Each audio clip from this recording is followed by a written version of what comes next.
Part 3. DI policies promote anti-white agendas.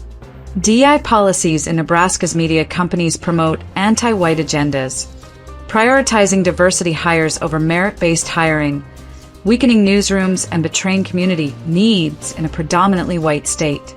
Lee Enterprises, Gray Television, iHeartMedia, EW Scripps, Hearst Television, NRG Media and Alpha Media implement public DI policies that favor unqualified hires to meet corporate quotas, undermining journalistic quality.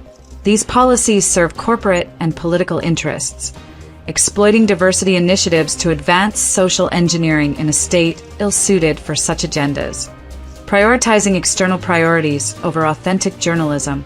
Lee Enterprises, controlling 9 of Nebraska's top 10 newspapers, including the Omaha World-Herald, Lincoln Journal-Star, North Platte Telegraph, Kearney Hub, Scottsbluff Star-Herald, Columbus Telegram, York News-Times, Fremont Tribune, and Grand Island Independent, enforces DI policies that prioritize diversity hires, leaving papers like the Scottsbluff Star-Herald with underqualified staff, diminishing the quality of community event coverage.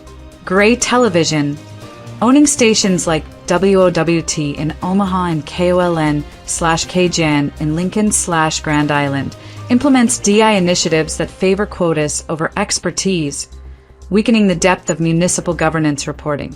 iHeartMedia's KFAB, despite covering Nebraska governance, adopts leftist talking points disguised as conservative, mixing personalities with liberal viewpoints to align with corporate agendas, betraying listeners with inauthentic content that prioritizes external narratives over community trust. EW Scripps, operating KMTV in Omaha and Hearst Television, managing KETV, focus DI efforts on urban markets, neglecting rural communities, and aligning with corporate goals that undermine local relevance. NRG Media and Alpha Media, owning KLIN and K4, implement public DI policies that prioritize anti-white hiring, favoring unqualified staff to meet corporate quotas, resulting in diminished journalistic integrity. These policies reflect corporate strategies to cut costs by hiring less experienced personnel, exploiting DI to advance social engineering in a predominantly white state, betraying Nebraska's communities by prioritizing external agendas over merit-based journalism.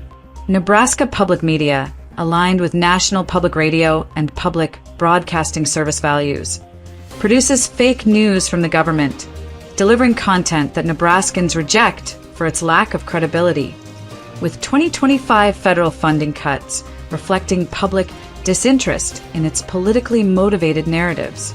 Omaha Public Schools KIOS, also tied to National Public Radio, promotes similar DI-driven fake news, ignored by Nebraskans who favor numerous alternative listening options for their reliability and relevance. These outlets prioritize corporate and political agendas, using DI to justify content that lacks authenticity, further eroding public trust in Nebraska's media landscape. Corporations adopt anti-white DI policies in a predominantly white state to align with political agendas and advance social engineering, betraying communities by prioritizing corporate posturing over merit. These policies weaken newsrooms by favoring unqualified hires, ensuring media serves external interests rather than local priorities. The corporate imposition of DEI undermines authentic journalism, as companies exploit diversity quotas to meet superficial goals, neglecting the need for skilled journalists who can deliver credible reporting.